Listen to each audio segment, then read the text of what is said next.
It's time for the Phil Ferguson Show.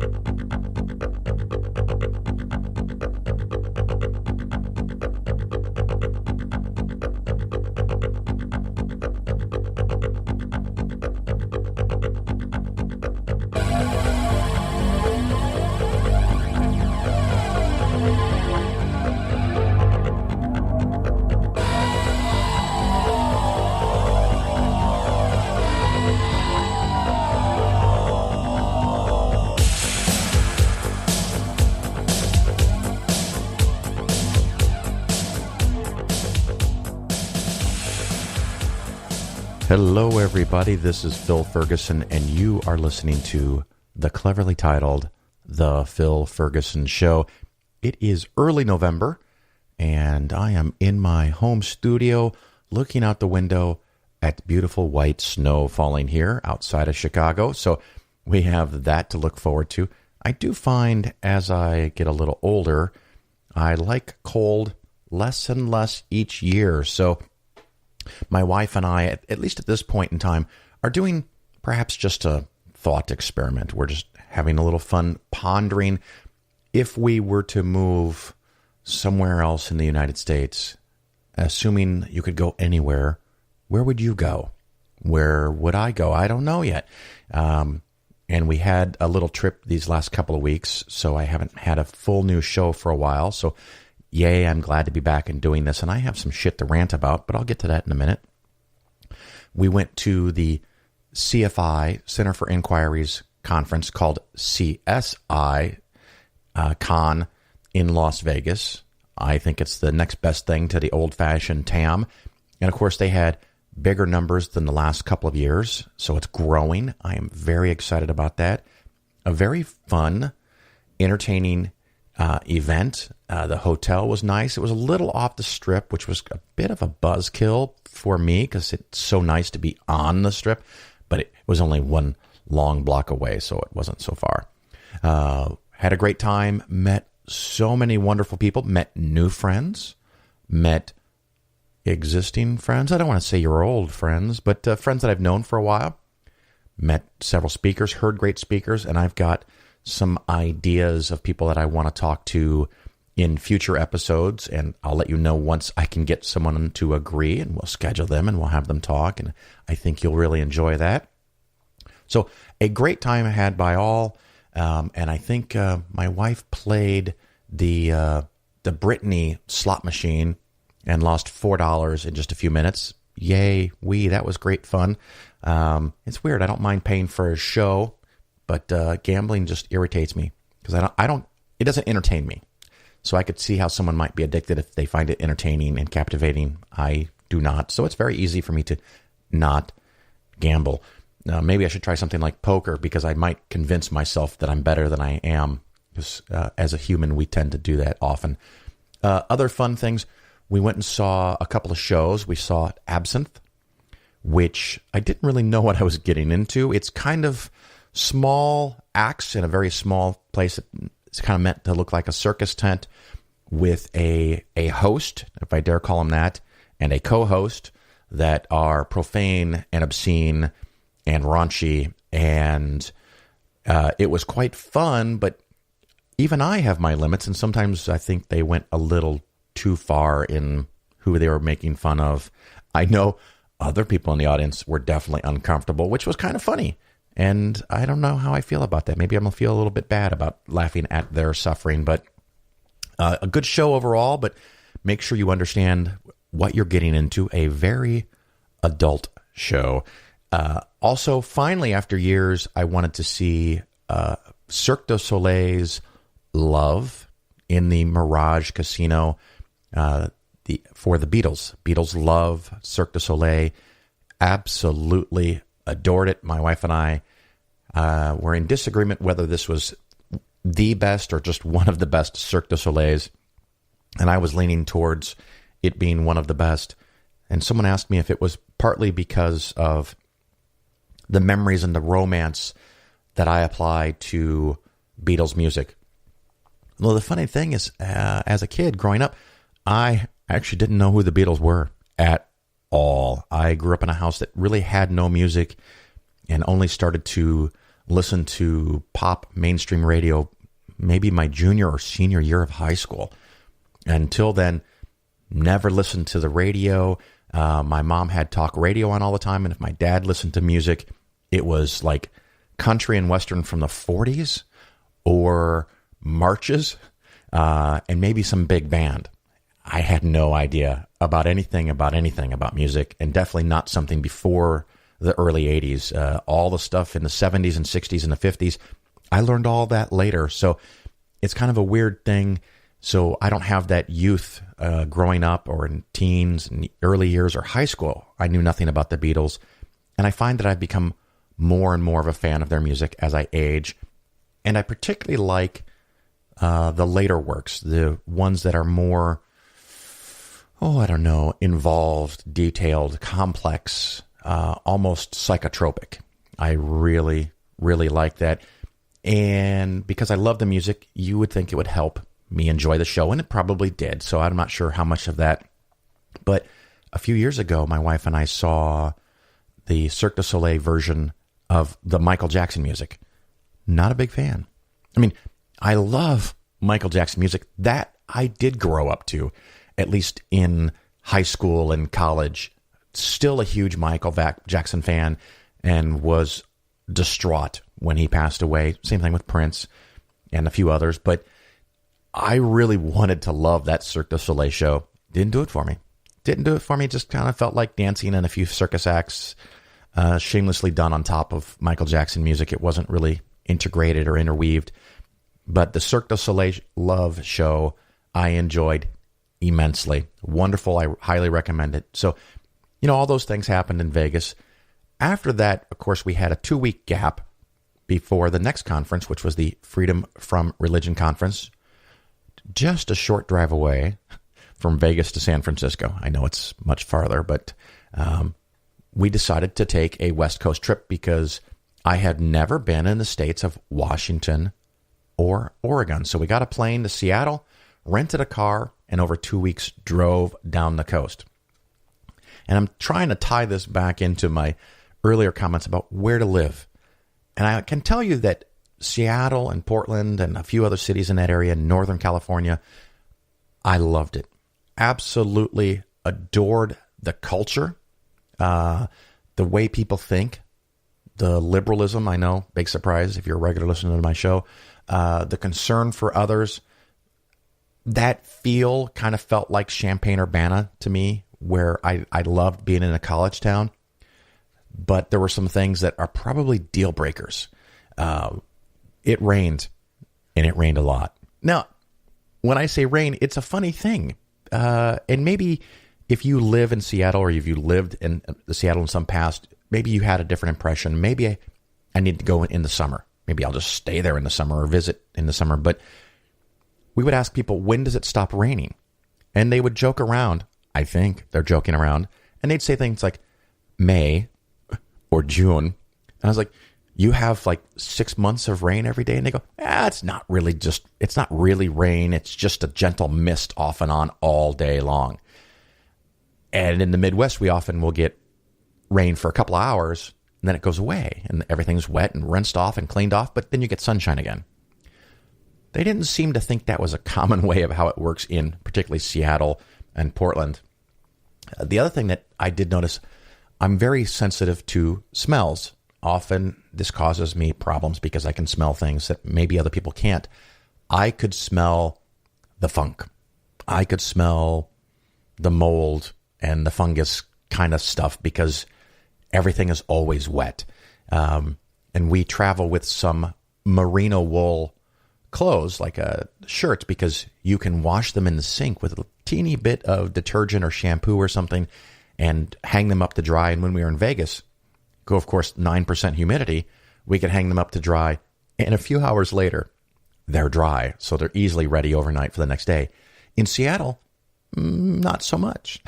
And you could find mold in showers and stuff. And that's a problem. The other thing, of course, everything above the California state line with Oregon is north of where I currently live in the Chicago suburbs. And over the winter, it's darker longer. And the darkness combined with the clouds, combined with the rain, combined with the smell, I don't know. I don't know that I can do it. Maybe I just need to visit, and I've had a few people come when it's really beautiful. I think they call it July, and maybe I'll go visit and have a really great time. Love the people, love the culture. Good coffee shops, by the way, not Starbucks.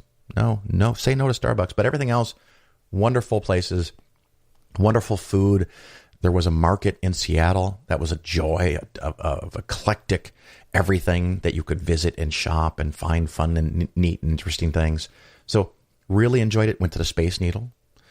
In Portland, we had a day trip to Mount Hood and saw wonderful things. And when we got further into the south, into California, we went and saw the redwoods. This is something I've been wanting to do for a very, very long time.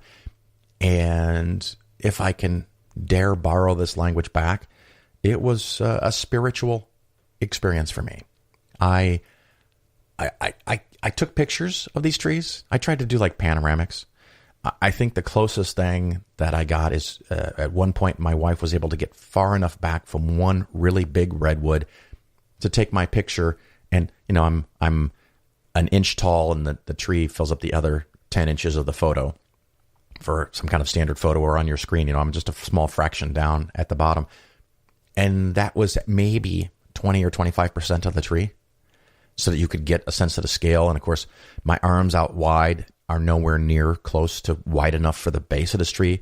And these are, I learned, the coastal redwoods, which are the really, really tall ones. Further south in California, which I did not get to see, so it's still on my bucket list, is the ginormous redwoods, the sequoia redwoods, which aren't as tall, but they're so wide that you can drive a car through them. You've seen the pictures and the clips from back in the 40s when they would cut up a tree like that so you could drive through it. Hopefully they don't do that anymore. So enjoyed those forests immensely. We had a recommendation and found theoretically a two-way gravel road. At times, one car or the other had to pull over so the other could get around, where we actually drove through and had to keep driving around redwood trees. Enjoyed that immensely. I think it was something like 4 miles long, and it took us 25 to 30 minutes to get through it because you had to go that slow and occasionally pull over. But I knew that going in, and that's what I wanted. I wanted that time, and we took some long walks. We got to stay along the coast and see the ocean. And then we went to San Francisco for the Freedom from Religion Foundation Conference. And it was a wonderfully action-packed conference. A lot of the speakers had limited time frames. As a matter of fact, the SciCon did as well. So they moved away from the 1 hour per speaker.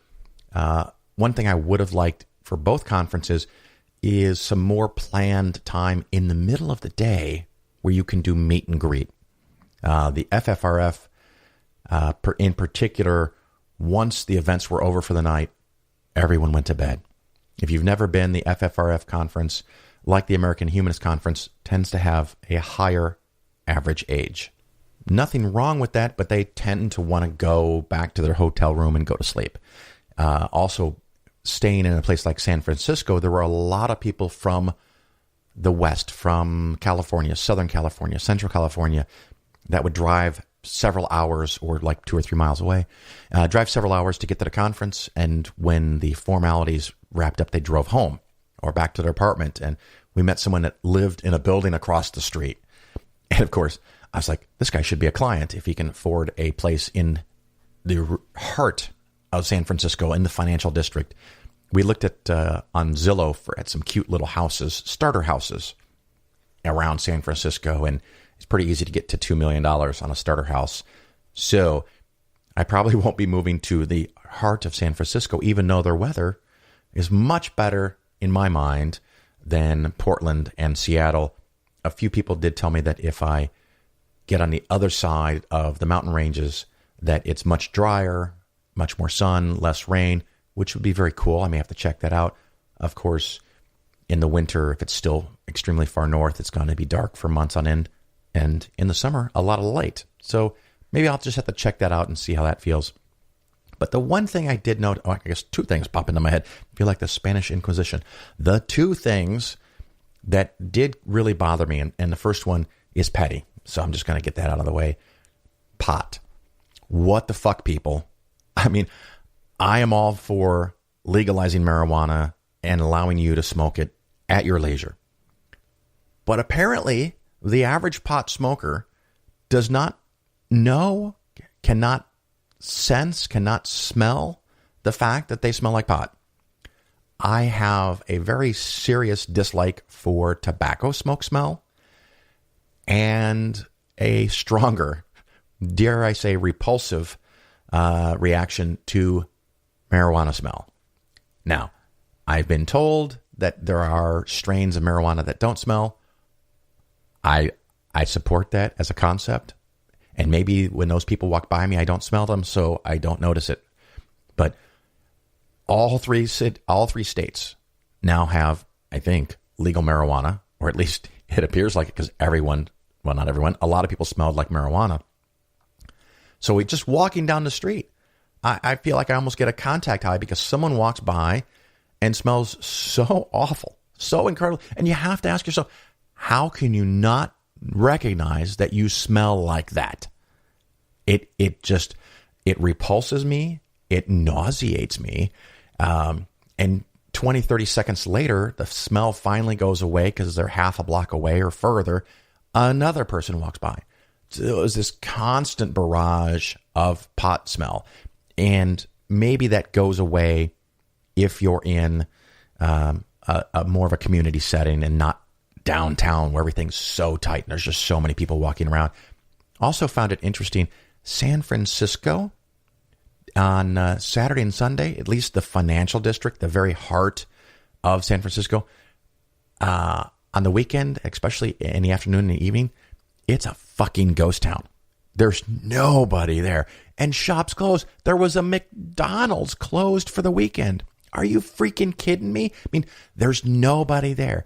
I know in the Chicago Loop has this a little bit because very few people live in that little teeny area. So if they're not there for work, coming or going to work, coming from work, there's nobody left. So it's a weird thing. And since I'm ranting here, forgive me. San Francisco in particular, but Portland and Seattle, I also noticed this. And you would think you wouldn't notice it with the rain. It smelled like pee everywhere. I don't notice that in Chicago. Maybe I'm just so used to it. But we had that. And my wife and I were doing some calculations, and our 3-week trip on the West Coast cost more money than 4 weeks I spent in Italy. Now, partly it was because we planned it last minute, and because we only had a day or two in Seattle and Portland, I didn't want to stay on the outskirts.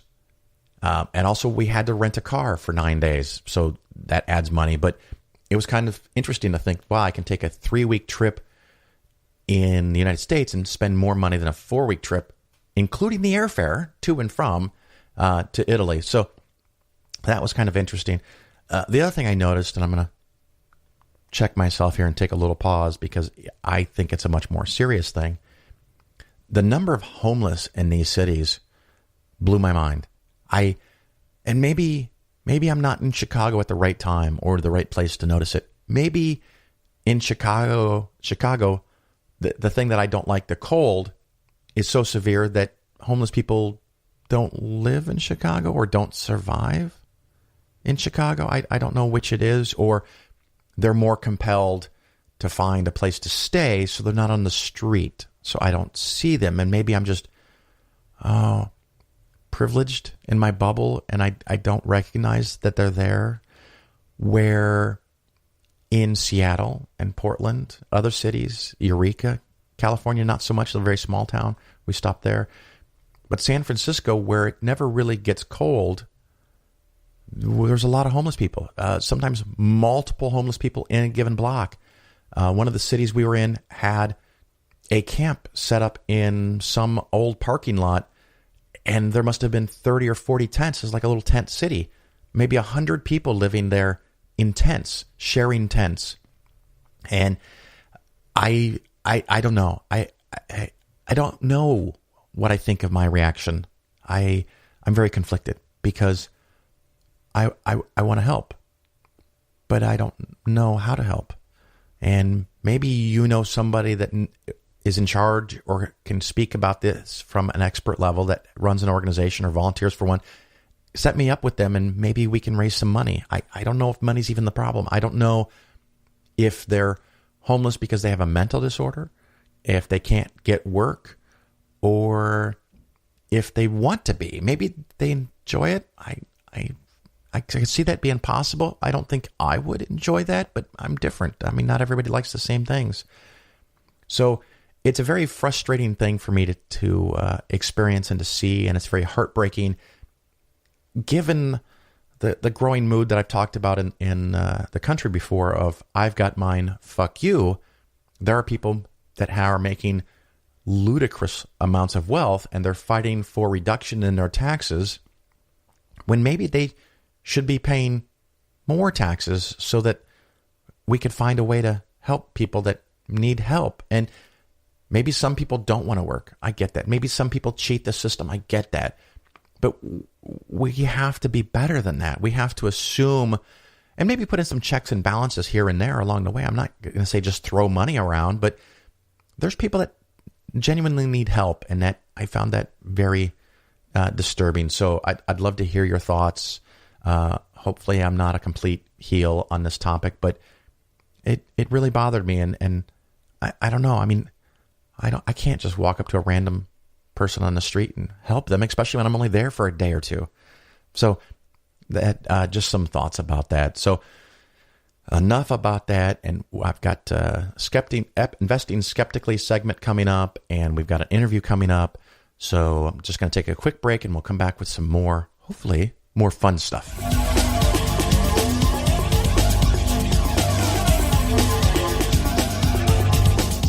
Okay, as I mentioned earlier, maybe a little fun stuff. So I'll start with that. Politics, how's that for you? The elections were just a couple days ago. Had some thoughts about that, and we were flying back during that. And on Southwest, my wife had the Southwest app and was able to get Wi-Fi on the plane. That's kind of cool. I think it was free. I hope it was free, but Wi-Fi, and we were watching CNN as election results started to come in. And I'm very, very delighted with the success and the number of people that have won for the Democratic Party in the House. The Senate did not go as well. And just because of the way things worked out, most of the people up for election in the Senate were Democrats. I don't remember the exact number, but something like 26-9 were Democrats versus Republicans. So it would have been very hard to hold every single Democratic seat and then win a few Republicans when it's stacked that way. The nice thing, from what I understand, in 2 years, it's the opposite. The vast majority of seats that are up for re-election are Republicans, and only a few are Democratic candidates. So hopefully things go more in the way that I would want them. It was also interesting to see that there's a dramatic shift in the percentage of votes that went blue. I'll call it the blue wave, anywhere from 2 to 20%, an average of 10 around the country since just 2 years ago. So I'm very, very happy about that. It provides a check and balance with Trump. And of course, right away, he fires Jeff Sessions. Never ever thought I'd kind of feel bad for Jeff Sessions or want him to stay. But I think the acting attorney general, which may not even be legal, is a complete scam. It is an obvious attempt. I mean, but we're not even pretending anymore that this is not obstruction of justice. I don't know. Maybe I've not been this bold before in previous shows, but are you fucking kidding me? I mean, he hires a guy that's clearly declared that he thinks that Trump's innocent of everything and anything, and this guy has a checkered past. So I'm very upset about this politically. I'm very happy about some of the wins. I am delighted that through all the wins, we have, I think, the most women ever representing our country. I'm very excited about that. I want parity. I want 50-50, maybe even a little more, because the guys, we've had a long time to fuck it up. Let's give the women a chance to see if they can make it better. If they fuck it up, fine. They're just like the dudes. If they make it better, I'm happy. It's a win-win. Muslims were elected. A couple of gay people were elected. An atheist won a seat in Kansas, I think. Amazing changes. There is all this hope and all this opportunity. And all we really need to do, well, not all, but one of the things is end gerrymandering. And I think a few states have now voted to end gerrymandering or put limits on it. It looked like more states approved pot, which again, I support. I just don't want to smell it. And more states are moving in the right direction. But the moral majority, the religious extremists who support Trump so much, despite the fact that he is personally against everything they stand for, they know they're on the outs. They know they're in a weakened position. And like a cornered and wounded animal, they're dangerous. So we can't ignore that. We have to keep up the fight. We have to protest. We have to donate money to politicians. We have to knock door to door. We take a little rest. We enjoy the victories, and then we have to keep fighting. But this thing with Trump, I'm thinking to myself, Mueller apparently is going to have a report soon. Maybe it's out by the time you listen to this show. I don't know what it's going to say. I can only fantasize. But I can also imagine that if the Senate stays Republican majority, and if 20 Republicans don't flip, I mean, Trump might get impeached, but he won't be. They won't convict him of a crime, and he'll stay in office. And I'm wondering to myself, and maybe you have thoughts on this, what is the best outcome for all of this? I mean, do we fantasize that both Trump and Pence are so obviously guilty that both of them get thrown out, and then we get Paul Ryan? And maybe if the impeachment happens late enough, it can be somebody else, but it would still probably be the Republican. Maybe I'm getting my chain of command here mixed up. Or is it better? And I'm kind of leaning towards this, and it's not good. It's not good. Not good at all. But is it better that Trump remains in office and Pence remains in office, and everyone just continually sees them sucking more and more and more, but the House can keep them in check and not let them do anything too awful? I mean, we've had so much awful already. I don't want more awful. But is 2 more years of painful awful enough to show another 3 or 5 or 10% of the population that you shouldn't vote for Republicans at all, and in 2 years we have an even bigger bluer wave? I don't know. Maybe that's a dream. It's kind of something I envision happening in my mind, and maybe it can. So that's enough about politics. We're going to do next the Investing Skeptically segment, and of course after that, our interview for today. And yet, if you haven't figured it out yet, this is going to be a little bit of a longer show, probably an hour and a half, maybe, just maybe, even close to 2 hours. So don't go anywhere.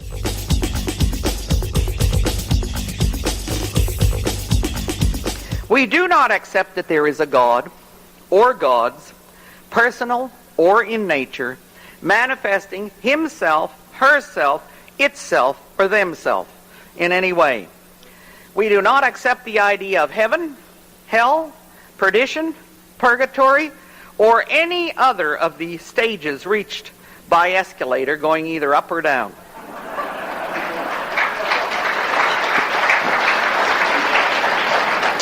We do not accept that there is any life after death.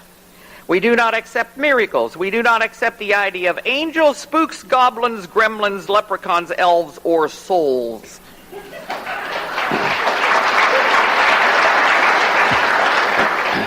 We simply do not accept that anyone at any time was ever a prophet of God who did not exist or which did not exist. We do not accept any so-called holy books as guides to life, and that includes the Bible, the Torah, the Veda, the Koran, the Upanishads, the Awaspi, the they invent them constantly. We don't care whether that book was written by anyone in history, in any age in history, whether that was written by Moses, Mary Baker Eddy, Paul, Joseph Smith, Mohammed, Gautama Buddha, or the fickle finger of fate.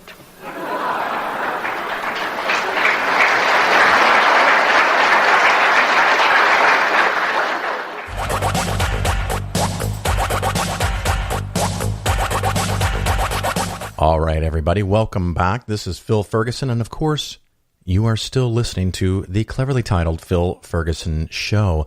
With me today, I have Ann Reid, and she is the Executive Director. Do I have that title right, Ann?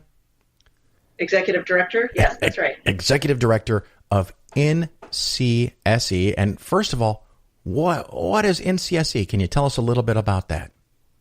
Well, NCSE stands for the National Center for Science Education. And what we care deeply about is that when students learn about evolution and climate change in their science classrooms, what they learn is consistent with what scientists know about those topics. Fair enough. So we work hard to help teachers cover those topics accurately and effectively, even in places where that's quite challenging. And I know the two main topics you have, one is evolution and the other is global warming / climate change. Does that sound right? That's correct. Those are the two topics where there's the biggest conflict between some people's identity-based beliefs and what the scientific community thinks that are included in most science curriculums in the United States. And there are other topics where there's a disconnect between what the scientific community believes and what a lot of the general public believes. But those are the two topics that are supposed to be covered in science classes in the K through 12 years. Sure. And before we get into those too much, let's back up a little bit and talk about you. Let's talk about Ann.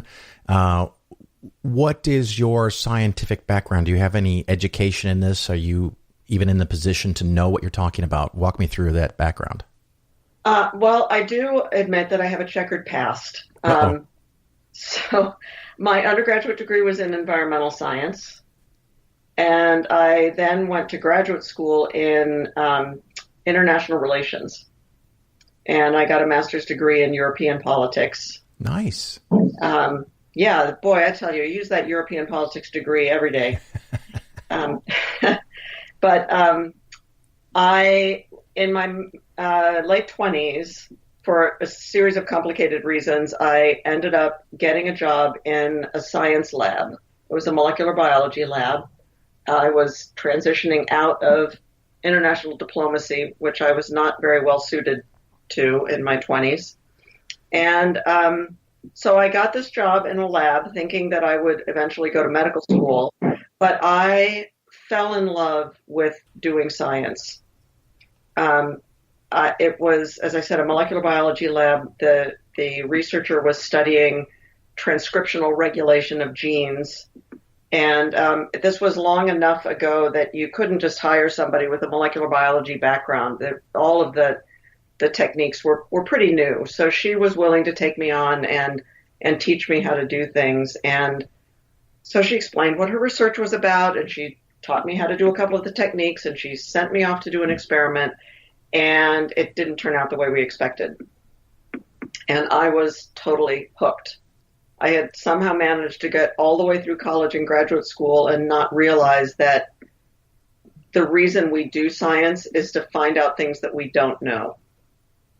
I had what I think is a very common misconception about science or impression of science, that it's all about memorizing facts, right. that science is contained between the covers of textbooks. And so for me to find out that it's really much more like solving a puzzle or identifying, the perpetrator in a mystery, that was a real revelation to me, and I just loved it.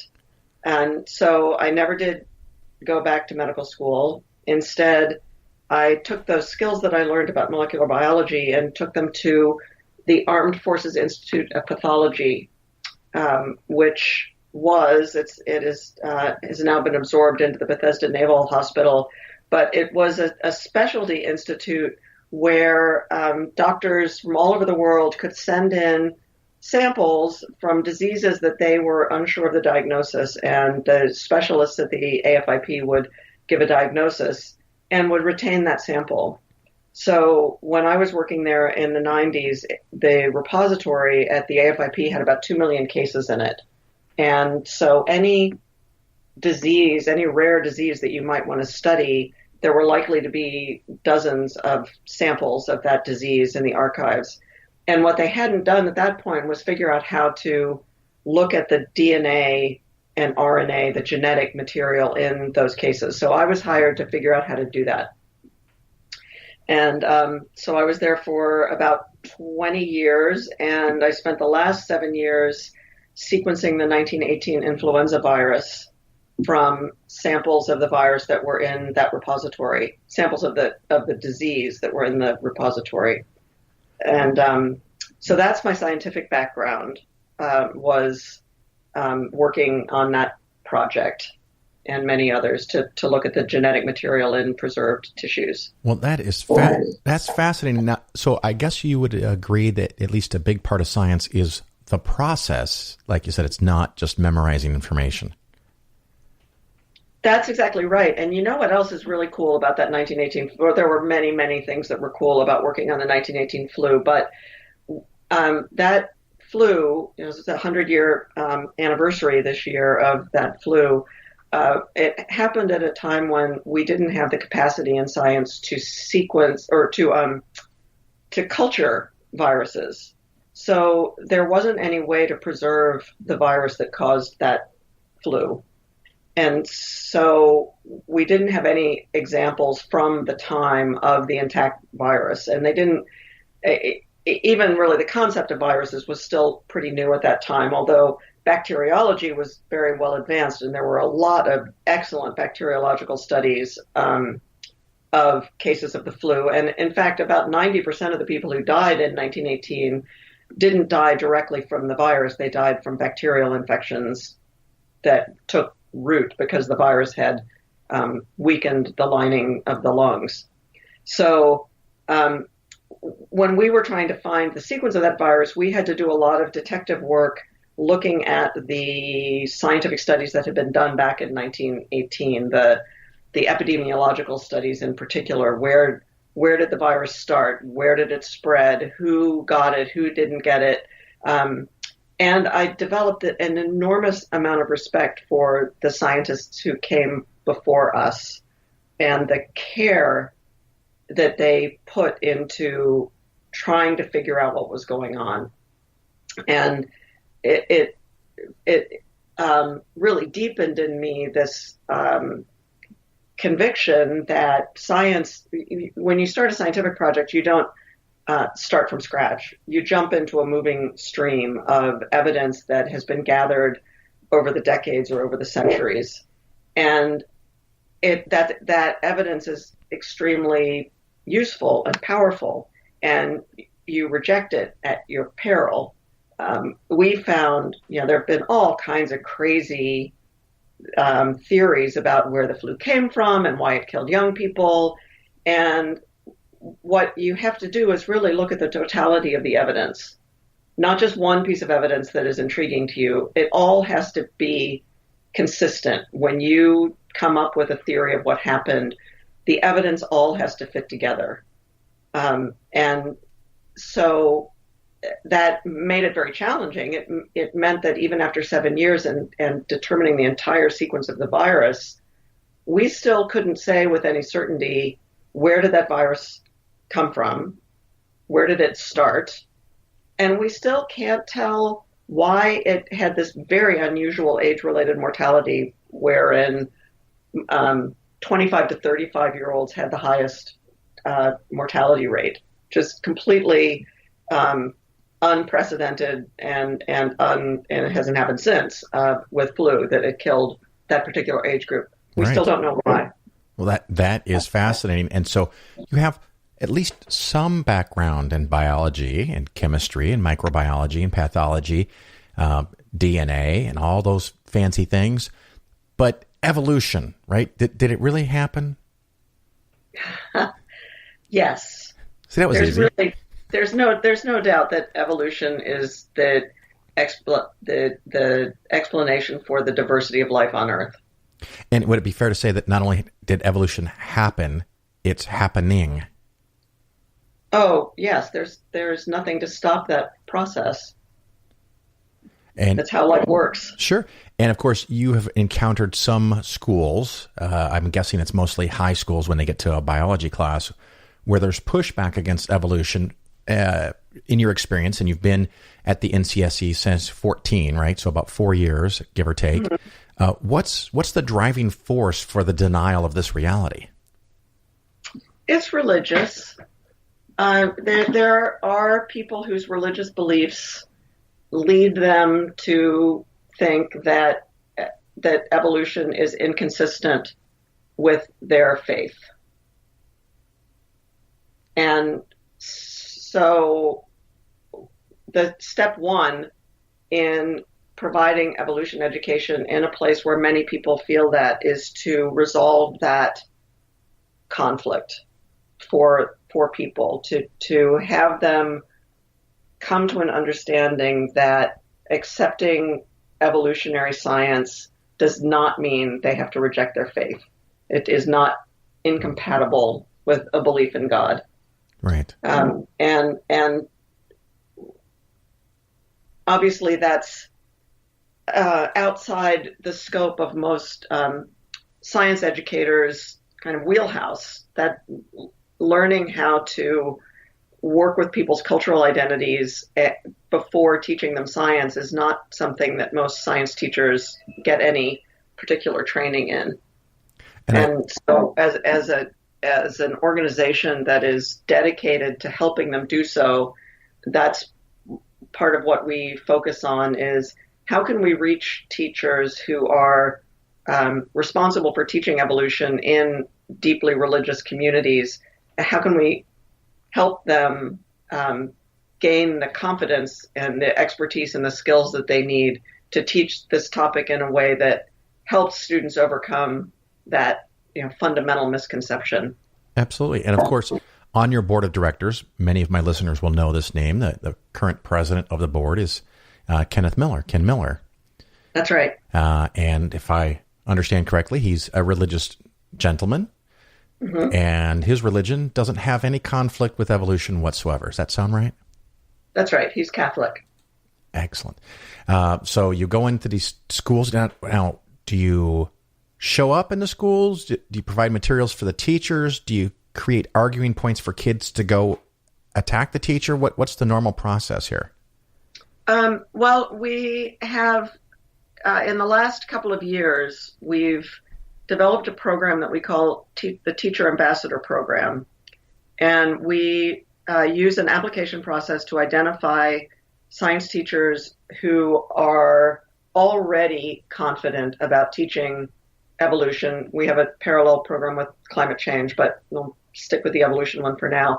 So teachers who are already comfortable and effective at teaching evolution in places where they're likely to encounter a lot of students or peers or community members or parents who are really uneasy, if not actively hostile toward evolution. And we work with those teachers to develop lessons on evolution that are really effective at addressing students' misconceptions about the field. And the way that we do this, and it's the same approach with climate change, is that you don't stand up in front of the class and say, okay, today we're going to talk about evolution. I don't know if you heard that bang. That was me banging the table. Yeah. Sure. We're going to talk about evolution. It's a fact. You got to learn it. Sit back and start taking notes. Because if students are coming into the class already uneasy about the topic, what you will do by approaching it that way is shut them down. They may take good notes. They may pass the test, but they may not come out of that unit with a real understanding of how evolution fits in with the rest of science, how the evidence for evolution is no different than the evidence for the periodic table or thermodynamic properties, and that accepting it is simply a matter of examining the evidence and reaching the conclusions that the evidence guides you to.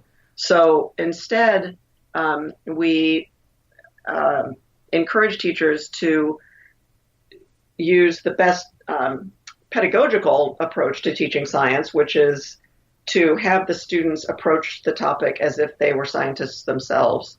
So often the shorthand for that is inquiry-based learning or problem-based learning.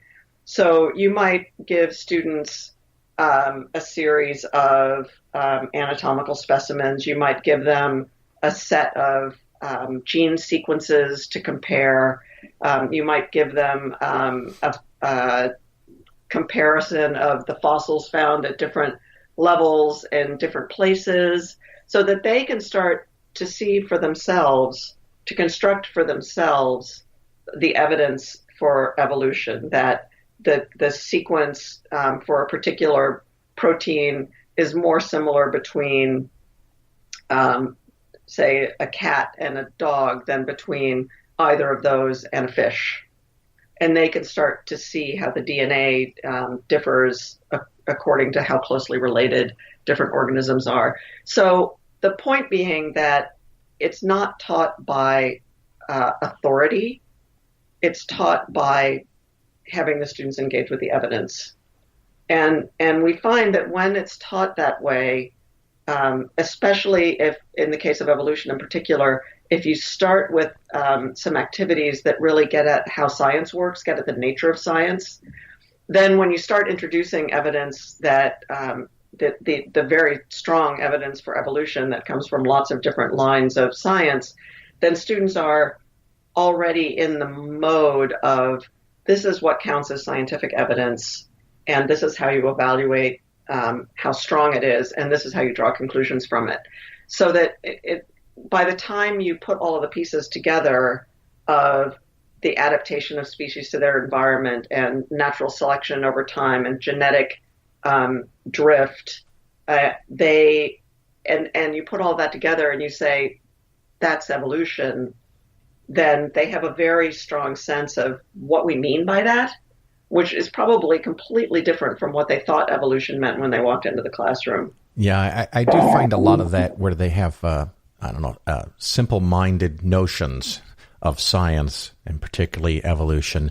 Do you guys have any kind of shortcut or frequently asked questions or a handout for these things? Like when someone says, if I come from a monkey, why are there still monkeys? Do you have something like that? We don't. There is a site called Talk Origins that has a lot of answers to questions like that. And there's a parallel site on climate change called skepticalscience.com. It might be .org, actually. I'd have to check that. But it goes through both of those sites go through very systematically with those kinds of misconceptions about the science and discusses the answers to them. I'm sure you know that Ken Miller's response to the descended from monkeys, if we're descended from monkeys, why are there still monkeys, is that he says, well, I'm a Catholic, and if Protestants are descended from Catholics, why are they still Catholics? Yeah. Which some parts of the Bible Belt, they ask that very question. Yeah. But that's a whole different argument to have. Or if we have all of these different breeds of dogs, why are there still wolves? Yeah.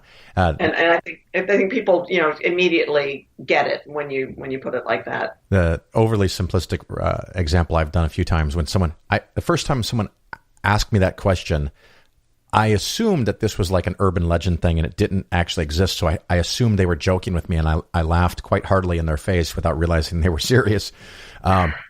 And so I simply asked them if they had a brother or sister, and she said that she has a brother. And I said, are you related to your brother?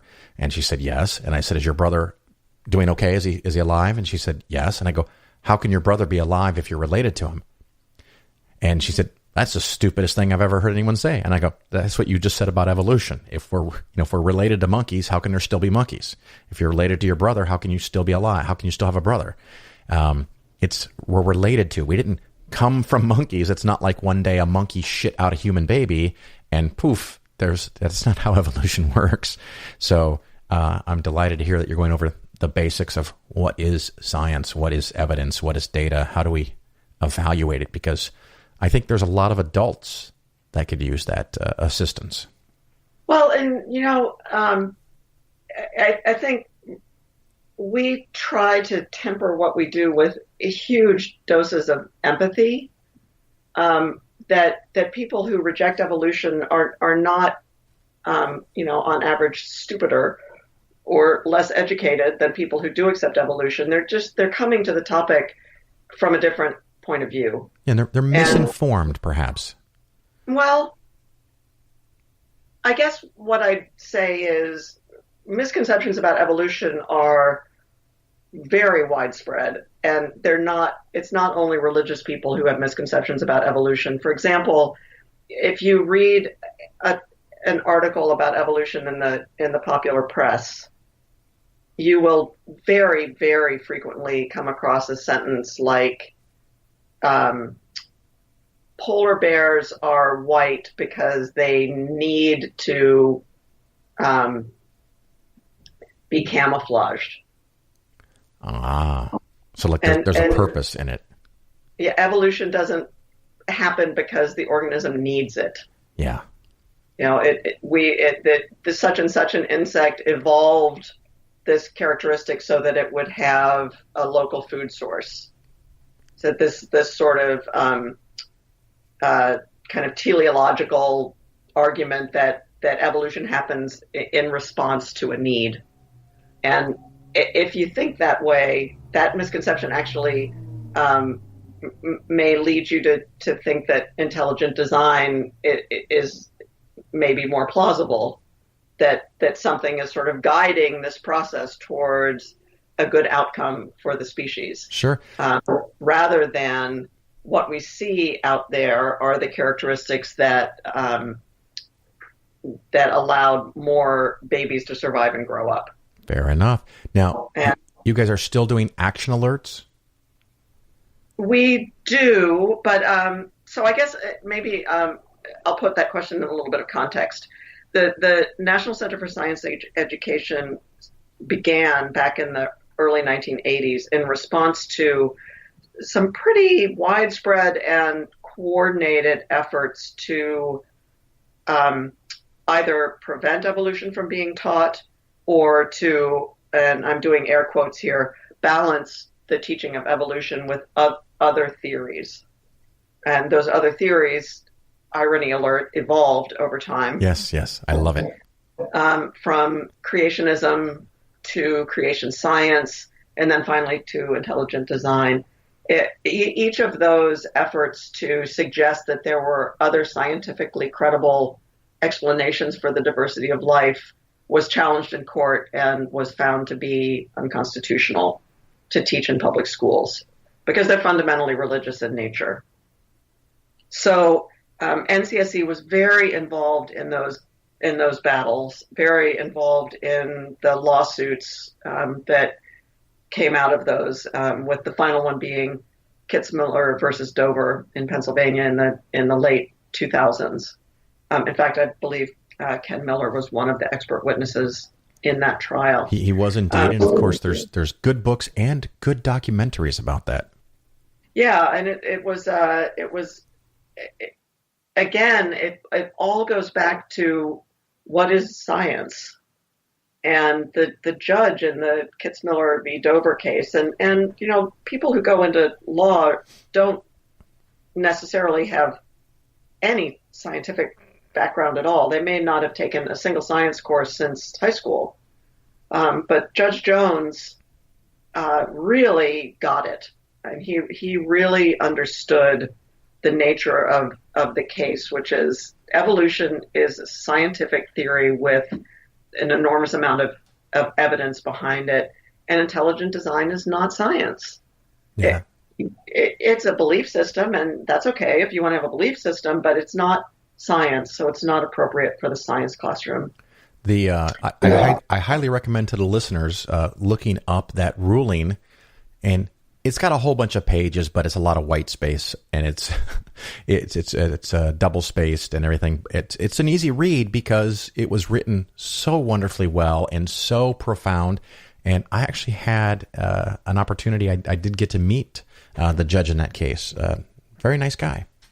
Yeah, and it was really an impressive ruling.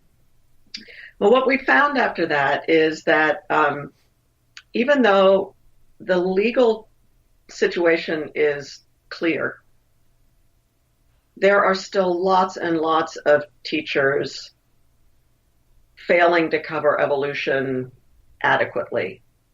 So I wasn't here at the time, but we were involved in a survey I think that the actual data gathering was done in 2007. Papers were published in 2008, asking U.S. public high school biology teachers about their teaching practices when it came to evolution. And about 1 in 8 or 9 admitted that they teach creationism as a scientifically valid alternative to evolution. Wow. Right. So that's not good. Stipulated. About 35%, maybe 40% of teachers, judging from their answers on the survey, are teaching evolution consistently with settled science. And then there's this enormous group of teachers in the middle. It's about 60% of public biology teachers who are, in one way or another, hedging or equivocating or avoiding evolution in their classrooms. So traditionally, NCSE focused on that 1 in 8, on that 11 to 13% of teachers who are actively teaching creationism, and the communities that might be encouraging them or protecting them. And so when you say action alerts, those were frequently focused on some school board had required its teachers to say to their students that evolution is just a theory, or wanted to adopt a textbook that was inaccurate, or something along those lines, or a state, when it was looking at its state science standards, was trying to take evolution out or water it down. What we found is that first set of action alerts of there being an active attack on the classroom, we just weren't hearing about them anymore. And I think what happened was that in many communities, the teachers who are teaching that creation science is a valid scientific alternative to evolution, nobody disagrees with that. Nobody has a problem with that. And so we don't hear about it. Yeah. And so we can't go out and solve that problem if we don't know about it. And so I've been here almost 5 years now. We've really changed our focus to that 60% of teachers who are teaching evolution, but not teaching it straight up, as it were. And trying to, as I said, through this teacher ambassador program, to bring more of those teachers from that sort of waffly middle territory to just teaching the topic as they should be.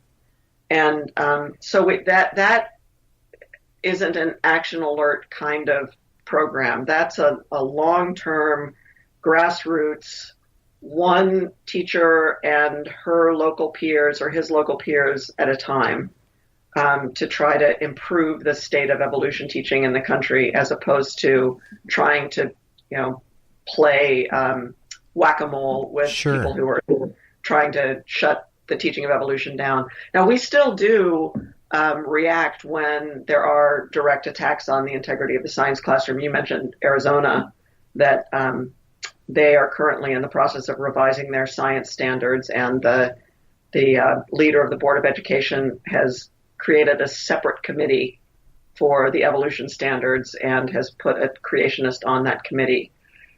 So we are very involved in Arizona with helping the local people who care about the education of their kids to push back on that and make sure that those standards don't get interfered with. Sure. So if I can summarize correctly, and of course, if I do this wrong, fix it.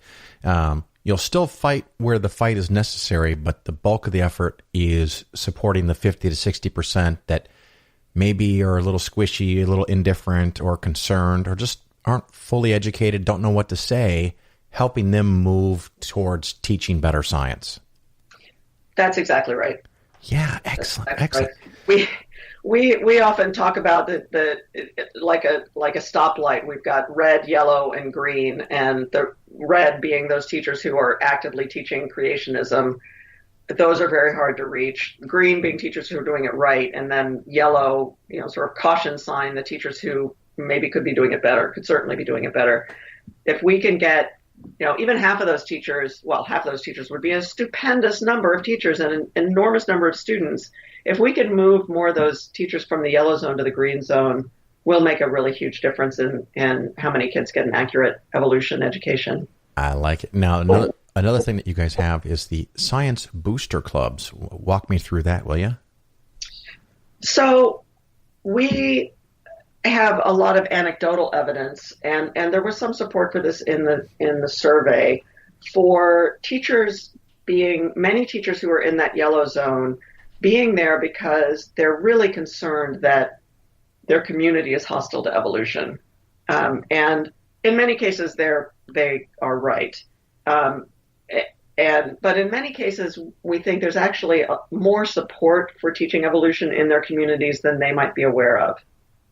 And so we thought, what if you had an organization in the community that was bringing really high quality, fun, friendly, accessible science activities to public events and kind of modeling that science is for everybody. Science is something that that you are not excluded from, and that evolution and climate change are topics that you can have a civil conversation about without anybody's hair catching on fire. And so we came to this model of a Science Booster Club, and what these clubs do is exactly that. They go to county fairs, they go to farmers markets, they may do programming at the local public library. All of the activities are related to evolution or climate change, or both.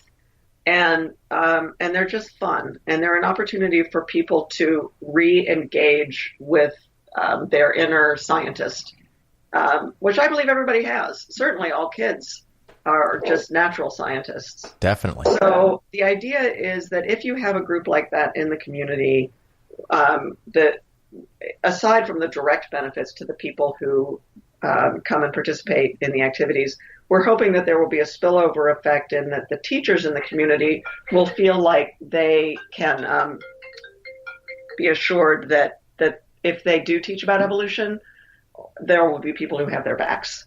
That conversations about evolution are something that can happen in their community without causing a huge rift. Well, and I think it's one of those things that I like this a lot, because the few people that don't want evolution taught are very vocal. The vast majority of people who are either indifferent or accept science, they're just going about their lives. They don't have an axe to grind because evolution is reality, and they may not even think they need to go support or defend the teaching of evolution. So they're just busy in their daily lives. So the Science Booster Club creates that foundation, like you said, where the teacher has support. I like that a lot. I know a few years ago, you added a second topic. Instead of just evolution only, you started focusing on global warming, climate change. And I know at the time that was a pretty big deal. How's it going now? Well, it's great. The two topics are very complementary because the fundamental issue is the same, that there is a set of people for whom the science of climate change comes into direct conflict with an identity that they are very invested in. In the case of climate change, it's a political or ideological stance that the Republican Party increasingly has made it a matter of identity, that you question whether the climate is changing and whether humans are responsible for it. And so for people who strongly identify as conservatives or as Republicans, that's where they take their cues. They are not going to go and investigate all of the different lines of evidence. They're just going to take their opinion from what their peers and their leaders whom they trust say about it.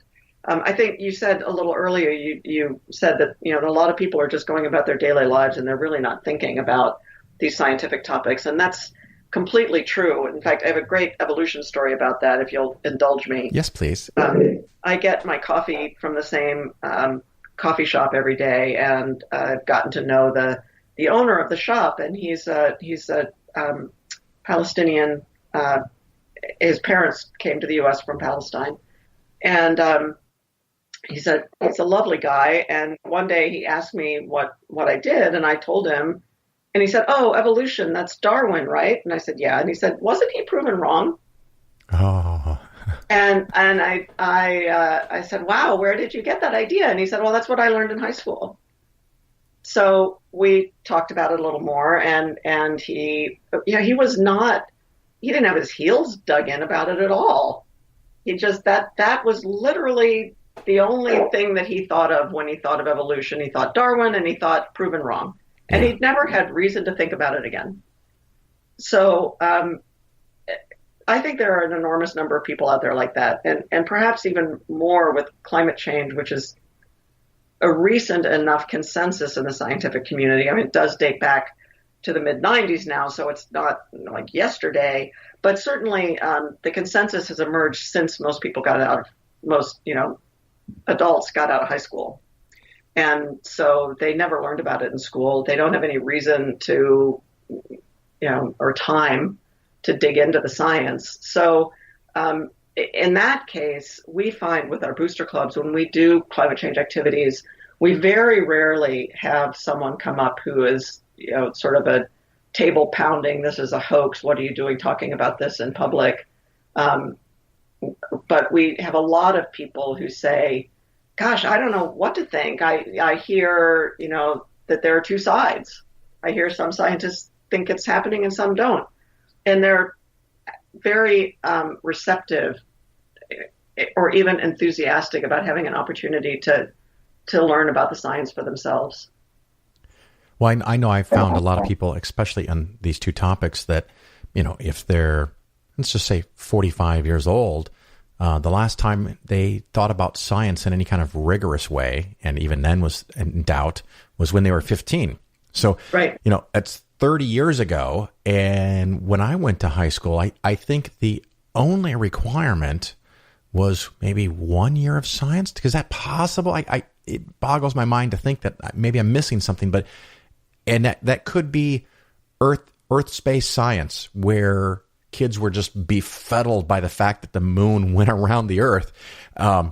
So there wasn't a whole lot of rigor there. I took multiple classes, although somehow I escaped biology. I really regret that still to this day, but I had 2 chemistries, I had physics, I had a lot of science, astronomy, but I never had biology. But a lot of students just have a class or 2, and they're not particularly interested. They're meeting the obligations to finish high school, and then the working world hits and family hits, and you just don't think about it.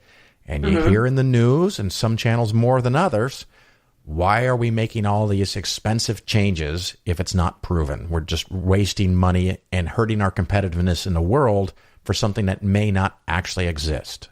Does that seem right? That's exactly right. And I think that it is incumbent on me to say that argument did not emerge, like Venus from the ocean. Yeah. The corporations that had a very deep economic interest in preventing regulation of fossil fuels have spent hundreds of millions, maybe billions of dollars over the past 25 years sowing exactly that doubt. And that's all they need to do. It's just like the tobacco companies did with the role of cigarettes in cancer. If you can just convince people that scientists aren't really sure, then you can head off the regulation that's going to destroy your industry. So they've been incredibly effective.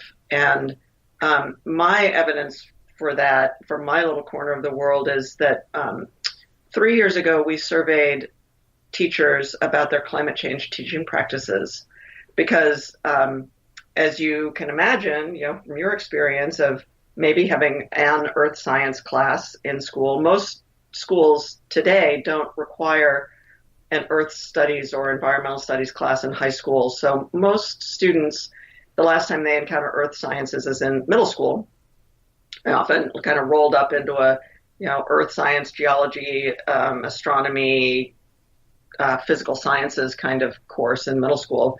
And most teachers have had no formal training in climate science at all.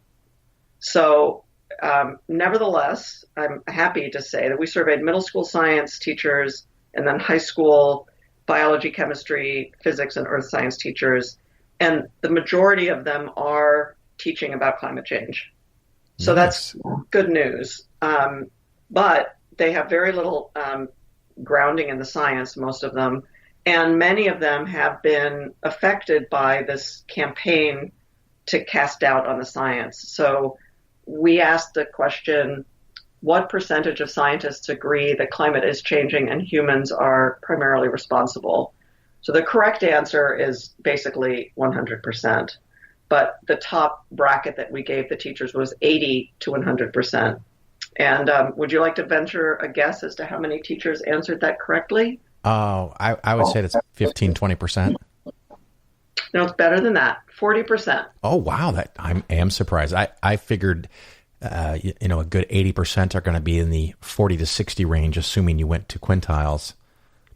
Yes, we did. And so 40% got the right answer. But that means 60% of teachers think that more than 1 in 5 scientists disagrees.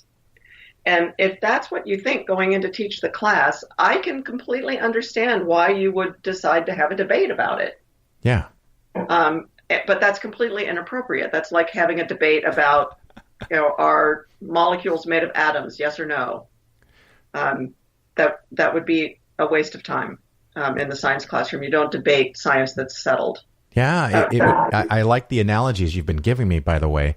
But another one would be chemistry versus alchemy, or astronomy versus astrology, and you assign students different positions, and they do research and they debate it. Well, this is not a debate class. There's some things that we have actual evidence and data on, and we need to understand those. And like you said earlier, how do we get that information, and what do we do with it? That's really important. Right.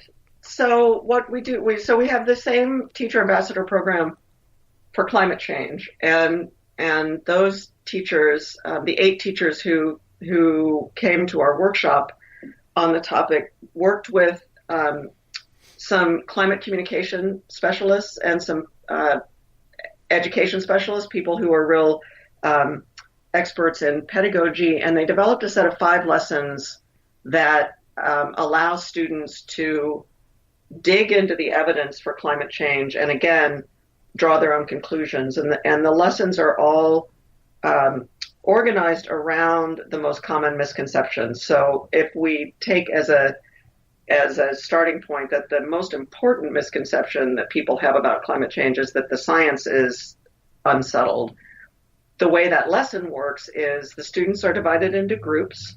They're each given a data set that comes from a different area of science. Like one group may have ice core data. One group may have species range data, and where do species live now compared to 100 years ago, 500 years ago, 1,000 years ago. One group may have an ocean temperature series. And they go off, they examine that data, they come to a conclusion in their group about what has been happening in the last 150 years. Then they all come back together and describe their findings and recognize that it's not, one scientist or 2 scientists who are saying that climate is changing and humans are responsible. It's this mass of evidence from several completely different lines of inquiry. And so they can come to the conclusion themselves that the scientific consensus is very broad and very deep. And that counteracts this misconception that it's unsettled, when you talk about it as if it's unsettled, the image that you have in your head is two scientists who disagree with each other debating it. And that's not what consensus is. That's not how science moves from actively wondering, what the answer is to we are confident in this answer and now we're moving on to the next big question. And those two scientists that are arguing about it used to be on your local weather station because they're climatologists, and so what do they know? They did weather forecasts and they're right half the time. So I love the multiple lines thing where the students can go off and get actual data and they analyze it. So they're coming up with their own conclusions based on actual information. I think that is sexy as fudge. Well, ironically, there is a science of science learning. Who knew? And we've known for really the better part of 100 years that that's the best way to learn science. I like it a lot. Now, if I have a listener who is excited about this and wants to get involved, whether they're a teacher or they're an active scientist themselves, how can they sign up, contact you, find out more information? Where do they go? Well, they can just write me. I'm at Reid, REID, at ncse.com, and I will point them in the right direction. Should you have any graduate students listening, we currently have an application open for graduate students to apply to start a booster club in a community around their university. Nice. So unfortunately, we can only afford to support probably 5 graduate students starting in January, and we would give them support for a year and give them a lot of training and how to get a club started. So if there are any graduate students out there who you think your PI would be interested in having one of his or her students do outreach as part of their graduate studies, they are welcome to apply for that program. In terms of the Teacher Ambassador program, we are hoping to have another round of Teacher Ambassadors in 2019, which will probably be 8 teachers in climate change and 8 teachers in evolution. And the obligation there is then to turn around and go back to your community and provide professional development to your peers so that you take your excellent teaching experience and our curriculum and try again to reach those teachers who are not teaching climate change or evolution with confidence, try to help them do a better job. So again, anybody who's interested can contact me and I'll connect them with the right people. And of course, anybody who wants to donate to our cause, you read my mind. We're very happy to have that because we believe that the teachers who do this work for us should be compensated for it. And booster clubs need supplies, and we need to keep our lights on. So maybe the easiest way to enhance our mission is to become a member. Well, and of course, for the listeners, if you haven't figured this out already, you can go to the website, ncse.com, and in the title bar, right below the beautiful pictures that come across, is a donate/join button, tab, link, whatever, title. Click on that, and it gives you all kinds of information about all of your options. So we often do fundraisers, or I encourage people to go donate money, and some listeners maybe haven't supported my previous topics, but maybe they're really into science. So this is a way you, the listener, can go help out and give, let's see, basic membership is $100 or $45. I'm sorry, $45. Of course, you can give much, much more. And, you put in your information and you can keep up to date on what NCSE is doing, the National Center for Science Education. And Anne, are you available to give talks if someone wants to have you for their group or a conference or something? I am. In fact, I just got back from Clemson University in South Carolina. I just got out right ahead of Hurricane Michael last week. And what's the best way for them to contact you directly, or should they contact NCSE? They can contact me directly. Okay. And is that just Anne or Reid, or what's the email again? Reid, REID at ncse.com. That sounds pretty simple. REID, right? Reid at ncse.com. Is there anything about you or NCSE that we didn't cover that you want to make sure we talk about before we go?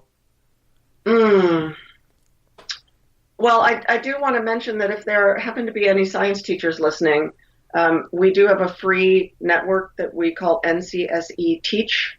If you go to the website and click on the Teach button on the menu bar, you can sign up to get our newsletter. So I forgot to mention that. No, that's great. I'm glad you mentioned it. We, we really welcome having people keep track of what we're doing. It's, to me, as someone who got such an immense amount of satisfaction from the science that I did. I mean, figuring out the sequence of the 1918 flu was deeply moving, knowing that this virus killed 20 to 40 million people, and it was so important to try to figure out where it came from and what made it so bad and what we might do to prevent something like that from happening in the future. I developed my results in the morning, and I would see, some DNA sequence and realize I was the first person in the world who'd ever seen it. It was an immense privilege. It was very exciting. And I just have a passion for students learning that that's what science is like. And as I said, it's not something that I discovered until I was in my 20s, completely by chance. And I want every student to have that kind of aha moment of, oh, I can do science, when they're in middle school and high school. So I do have a great passion for what I'm doing, and I would love to have more people helping us out. Great. Well, thank you, Ann Reid from the National Center for Science Education. Thank you so much for spending time with me here on The Phil Ferguson Show. You're very welcome. Thank you for highlighting our issue.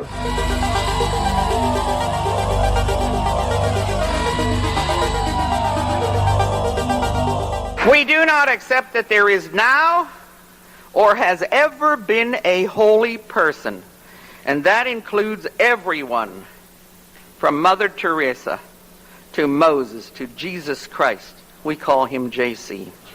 Mohammed, his daughter Fatima, the angel Moroni, the Pope, any Pope, all of the popes, any oracles, self-appointed or appointed by other persons, or elected by strange men in long red dresses.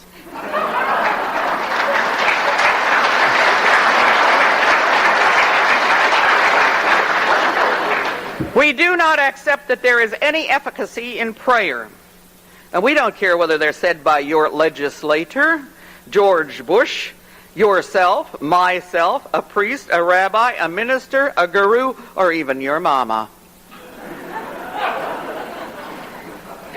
Atheists see all of this, first, as being totally subjective and going on only in your little heads, nowhere else.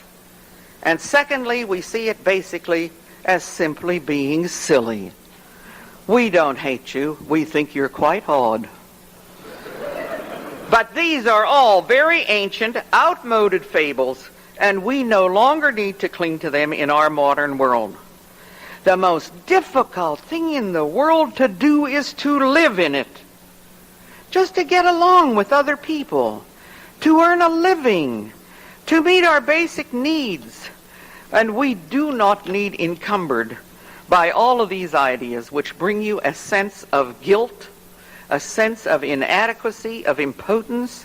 We need a decent, modern, sophisticated, workable set of standards by which we can get along with ourselves and others.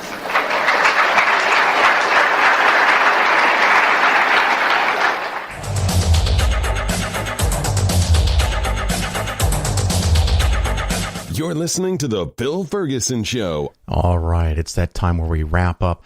I do have kind of a backlog of little topics and things I'm going to throw in, so I'm going to today throw one in here at the end, but I might get the others in the next few weeks. Of course, that's all subject to change. If you've got a great show topic, I do get enough of them now that every once in a while someone goes, I sent you this thing 3 months ago, and it may still be on my list, but things come up, things that are more pressing, or sadly, just more interesting to me. And since it's my show, I talk about what I want, but it might still be on my list, and maybe some point in the future I'll get desperate for an idea, or it syncs up with something else that came up and suddenly it becomes a show topic. So those suggestions are very, very helpful to me. The fact that I currently have too many should not prevent you. Please send me ideas, really about anything. If you have some political topic, okay. If you want me to talk about a book, if it's about secularism, atheism, religion, money, anything like that, I'd love to hear about it. If you wrote a book, if you know somebody that has a very fun and interesting and terrible story with religion or getting out of religion, I welcome that. If you want to know about a certain weird, quirky product, I can try to review that. I can't do them all, but each week I was always afraid when I started the show, eventually I'd run out of things to talk about. I should have known better. I never run out of things to talk about. And now with your help, it's never going to happen. But hopefully it's often, if not always, entertaining and lighthearted and fun. And maybe, just maybe, you'll learn a little something along the way. And my goal is to help you build and get what I call the everlasting nest egg, kind of like the everlasting gobstopper in Willy Wonka. We want the everlasting nest egg where it lasts longer than you do, so you never have to worry about having money in retirement. Anyway, one of these little things, this was just something that came to me because I get spam mail like you would not believe. Because I've done this long enough, and apparently I've gotten big enough, and because of the podcast, a lot of people want to advertise on my show. A lot of people want me to tell about their products. So I have one here. I'm going to tell you about it. It's called iQuant. See the I, like Apple stuff that's trendy, iPod, iPhone, iQuant. It's investment models, and it has this big headline, and it says, no down years since 1980. Well, this is 2018, 80, 90, 20, 38 years. 38 years through .com, through the real estate bubble. These guys have not lost money since 1980. And it also says the ultimate risk-on, risk-off model. It kind of sounds like the Karate Kid. Risk-on, risk-off. I'm doing those little hand gestures like I'm polishing a car. Average annual return since 1980, 19.55%. Where the market has done, maybe 10 or 11% per year. This has done almost 20. Amazing. No down years. We already had that in the headline and the biggest font because it's the most important. 100% annual win rate. So every single year, no matter whether the market's up or down, they have made money. So this is absolutely amazing. And you can click on this button and get the free information. You can use this model for your clients. And I'm sure there's something somewhere else that is sold to clients because they want to sell to me and they want to sell to my end users, which is often an annoying business model. But who knows? Maybe they don't do that. Maybe they're only hustling advisors. Let's see. Did this come in? Yeah, it came into my phil@polarisfinancialplanning.com website. I get so much spam there. So if you've sent me a real email and I've never responded, try again. phil@polarisfinancialplanning.com. Maybe it accidentally got thrown out with all the junk mail. But I look at this thing and then they go down to some of the details and it says hypothetical average annual total return since 1980. Wait, what? What? Hypothetical? Hypothetical returns? What the hell is this hypothetical shit? Everything above made it sound like it actually happened. And of course, there's a disclaimer. There's lots of disclaimers on the bottom of this thing. This is cool. One of them says, and I quote, historical model performance does not guarantee future results. Okay, end quote. My commentary, no fucking shit, dumbass. Okay, quote, the returns presented represent simulated model returns which are hypothetical, meaning they do not represent actual trading and thus may not reflect material, economic, and market factors, such as liquidity constraints that may have had an impact on actual decision making. The hypothetical performance reflects the retroactive application of the model with the full benefit of hindsight. End quote. Are you fucking kidding me? This is back-tested data. So I've talked about this in many times and a couple of times at great length, so I'm not going to do it at great length here. And of course, you're really into a long show. My apologies. You make a model that says, I buy every Tuesday and I sell every Thursday. It doesn't have to make sense. That's what I design, and I get 50 years of market data, and I run this thing, and it says, that's a really shitty process. It doesn't work. Okay, I throw it out. I try a new thing. I add in new rules. I buy companies with the letter R in their name. I sell companies that fall 10%. I buy companies that go up 10%, or vice versa.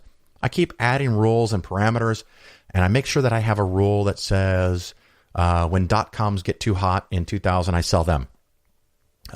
Whatever the rules are, and then I apply them over 38 years, and I keep changing it. One model doesn't work, I make a second model. And I may make 500 models, and I finally get one that works with all the data that I have available, with perfect vision of hindsight, and then I can run it and tell you, and even imply, that I've already done this. They haven't done shit. They just created this fucking model now, ran it back against data. How many times did they do this and it sucked? I don't know. They don't disclose that. They finally came up with one worked on back-tested data, and now they want to sell it to you, right? If it's so fucking genius, why would they sell it to anybody? Why wouldn't they just use it? So, past episodes, I've called this quantitative analysis, not quantitative analysis. What is the right word for that? Tactical analysis. Tactical investing. You can probably Google the Phil Ferguson Show, tactical investing. Or if you get stuck, maybe I can give you the show number, because I don't always have the best notes. I try, but I got other things to do. Tactical investing is what it's called. And I looked at an index that had a basket of dozens, maybe hundreds of tactical funds. And collectively as a group, they underperformed the stock market.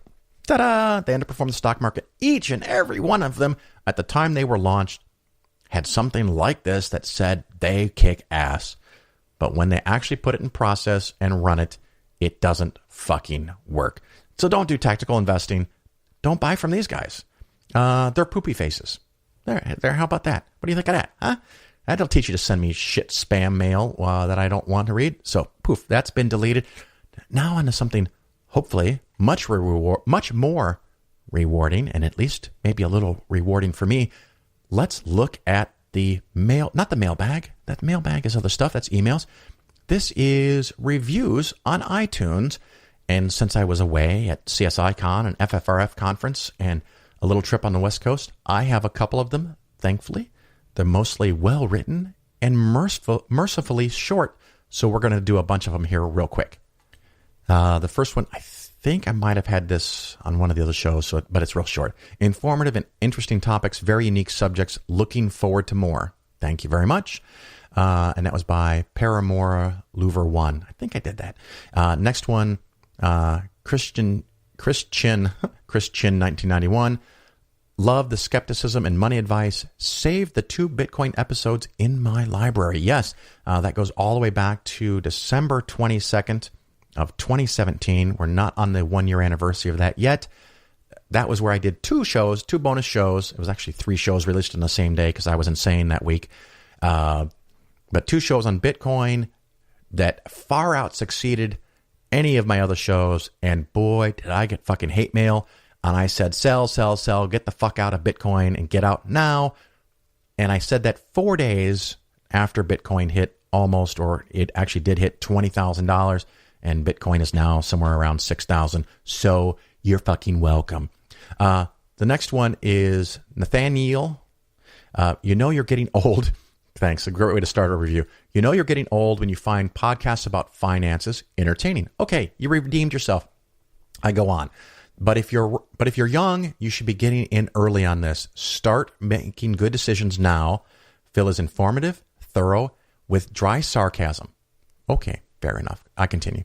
Think of it as not your dad's cheesy financial show looking at you, mad money guy. Hail Sagan. Okay, that's the review. Thank you. That's very, very nice. Another one from Zakharovsky. Thank you for the work, Phil. Love the show. See? Quick and easy. Another one from Nuco, N-U-C-O. First interaction with Phil was him giving a talk on skeptical money. Started listening to the podcast, and a bit later started using Polaris Financial Planning. The whole time, Phil was great. Got to a point I didn't need his services anymore. He was still great in letting him go. Still listen to the show. Couldn't ask for a more competent or honest podcast on money or atheism. Thank you very much. I think I know who this is. Every once in a while, I'll get somebody that says, hey, Phil, I've hired you for several years. I think I've learned so much from you that I can go do it on my own. There is nothing compelling you to stay. I have people have rarely, thankfully, quit for other reasons, but this is the most common reason people stop using my services, and I'm honored. I truly am. I would probably rather collect more money from you and keep you on as a client, but you know what? If you feel like you can do it on your own, you can. Some people don't want to do it on their own, and they hire me. Some people have other priorities in their lives, just like no matter how many tools you buy me, I'm not going to work on my car. Not fucking interested. Next one here is Nick Anderhoney. Nick Anderhoney. Okay. 5-star review like all these were. Thank you. Thank you so much for that. Episode 280 was amazing. Thank you to Tim Sledge. You're the best, Phil. That was the recent episode about the guy who ran a mega church and then got kicked to the curb. It went way too long also, but it was so much fun. So much fun to hear his insights and his stories. I'm just continually amazed at the people that are willing to talk to me and be on the show, and the things that I've learned, and hopefully the things that you have learned from the show. Now almost 250 reviews on iTunes. If you like the show, please go there and give me a 5-star review. If you don't give a 5-star review, or if you don't want to give a 5-star review, let me know maybe what I can fix. I can't make everybody happy. As an example, if you don't like swearing, we're both in trouble because that's probably not going to change. It's just me. So, bummer. So I think that's going to wrap it up for the show. I will be in South Bend, Indiana, a day or two after you hear this. So, if you hear it just in time, you can come join us. I don't even have the details in front of me because I'm kind of like crazy busy right now. The next thing I know of for sure is the American Atheist Conference on Easter weekend in Cincinnati, Ohio, 2019. And if you can go to that, please look for me, say hello. I look forward to meeting you in person. Until then, ciao.